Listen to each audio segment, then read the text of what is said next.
All right, welcome to MTGMoxBox again, and we have another episode of what is our top two. And today we are going to talk about Jumpstart. And Jumpstart is a little bit different. We only have 5 slots listed on our site.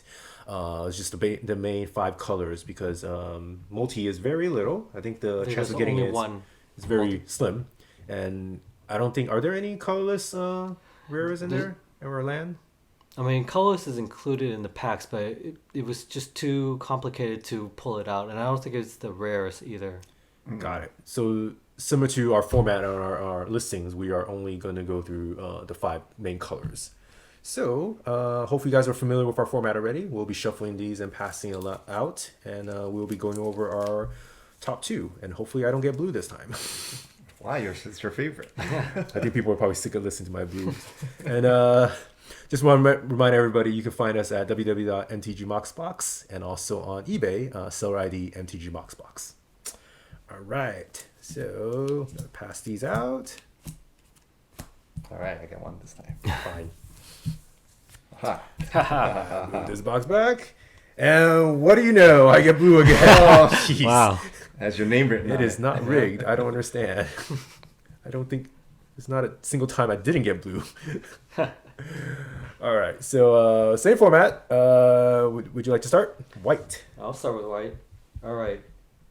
So I tried to focus on the newer cards that were specific to Jumpstart, that kind of fit with either decks I have or decks that I would want to build.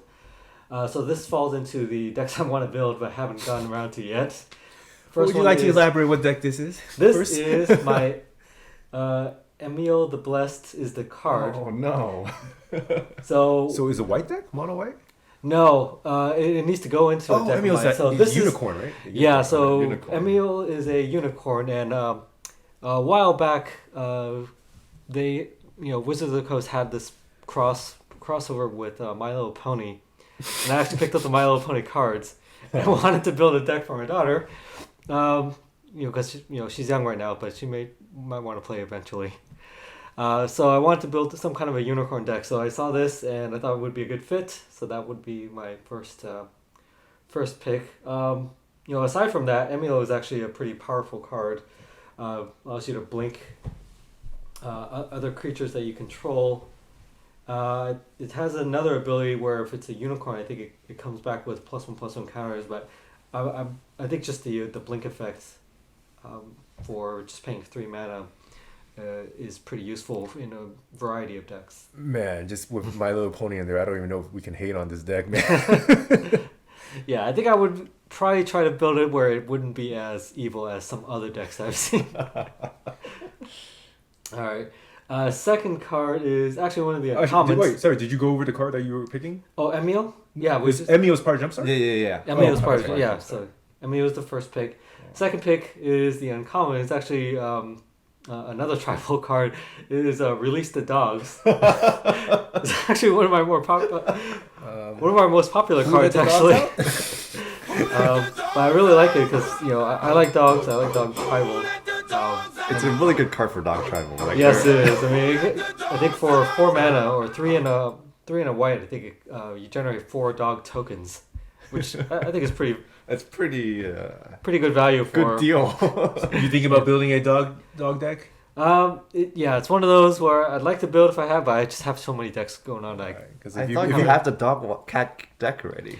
I think I tested it out, but it's not fully fully built. I was With thinking, Rin if and you Siri. build a Yeah. dog deck, I'm gonna build a squirrel deck and make you chase after it. That would be definitely on theme. All right, so those are the two, right, for white. Yep. All right, so next up is me, red. Crisqo, the mob boss. So almost like a marrow gnawer, but you don't need to sacrifice a goblin.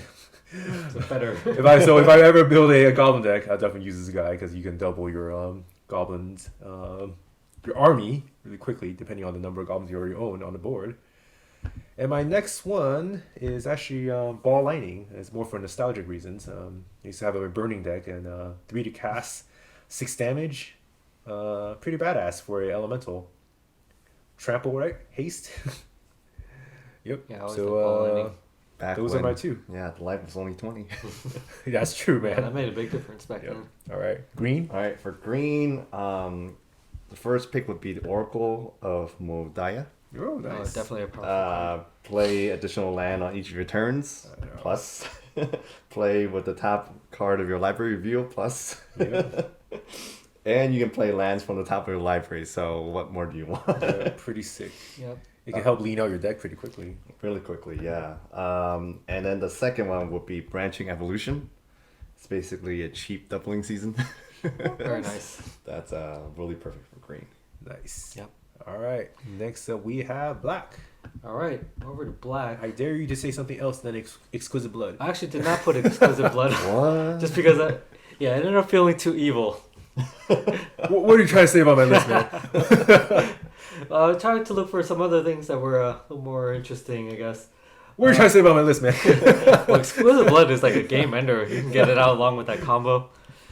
So things that tried to look in a different direction, and I found Kel's Fight Fixer. So this is one of the newer cards that came out with Jumpstart. Is for 2 black for 4/3 Azra Warlock with Menace, and then you can sacrifice a creature. You can whenever you sacrifice a creature, you can pay either blue or black. And if you do, you can draw a card. So card draw is always nice. Second ability is to pay 1 and sacrifice a creature to give her indestructible until end of turn. So I think just a not overly overpowered, but a good powerful commander if you want, or just good Seems like it's card very draw engine to versatile. include in your any kind of a deck that likes sacrificing creatures. Nice. All right.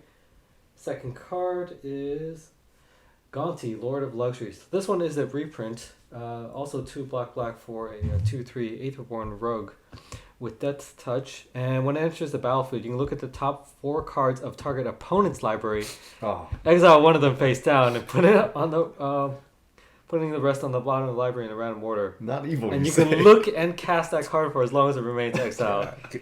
and spend mana as deliver mana of any color to cast that spell. So it's effectively a black way of stealing an opponent's card.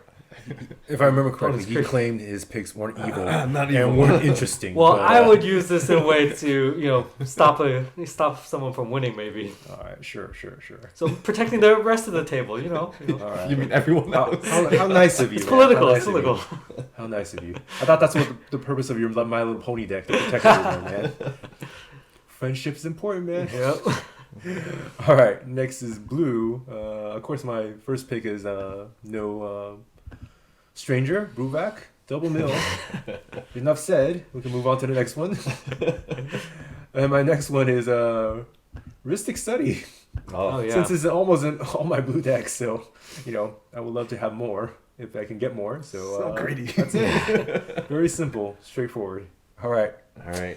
And I think those are our 5 slots of our top 2 picks. And again, we will be picking a lucky winner for our Kaldheim Set Booster Pack giveaway soon. And please leave a message or a comment on this video so you get a chance to win a pack in our subsequent video. Yeah, so you guys are winning before the set comes out, so we're not going to be able to send it until after the set comes out. That's true. The set's coming out, I think, is on February 5th is the official release date. So Assuming no production issues. yeah, that's true. Or shipping delays or whatnot. Yep. But we will be contacting the winners and also tracking them. So once we get a hold of our inventory, we'll make sure to ship them out. All right. Thank you so much. Thanks for watching. Thank you. Happy Friday, everybody.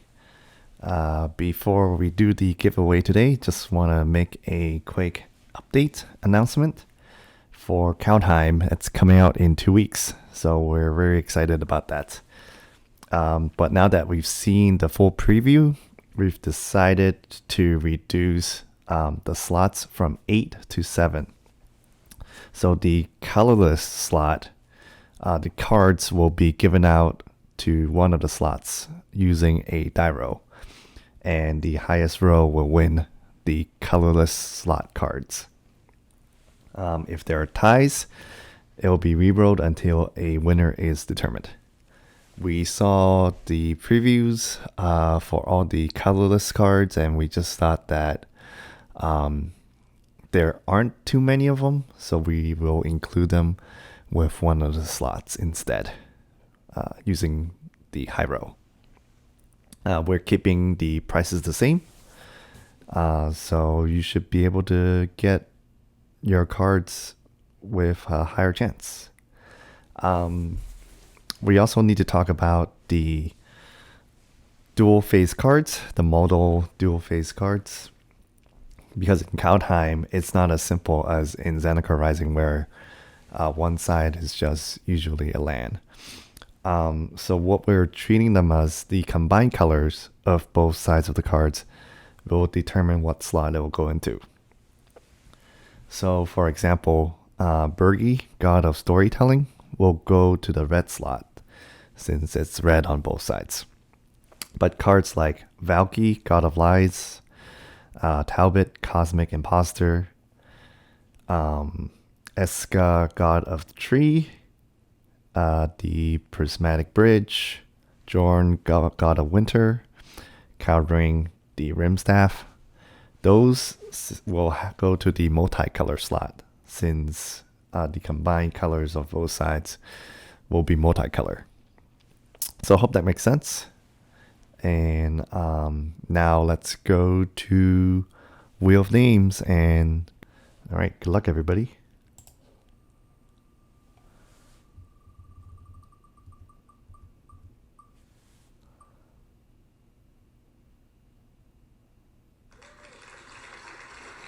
All right, congratulations, Michael.